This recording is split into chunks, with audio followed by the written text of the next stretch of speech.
Let's do a crunchy hydration taste test. So this one is the Energize one in mango. This one has 50 milligrams of caffeine. It's a functional sparkling water if you guys didn't know. They have a lot of different flavors and kinds. Some of them have CBD. This one does not have CBD. They all have different amazing ingredients.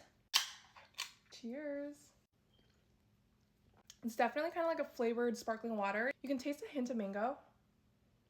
So this one in particular has goji berry. I love goji berries. Green tea, L-theanine, and Himalayan salts. It's good for stress relief, cognitive aid, energy, circulation boost, mental, physical support. Let me know what your favorite flavor is. Bye, friends.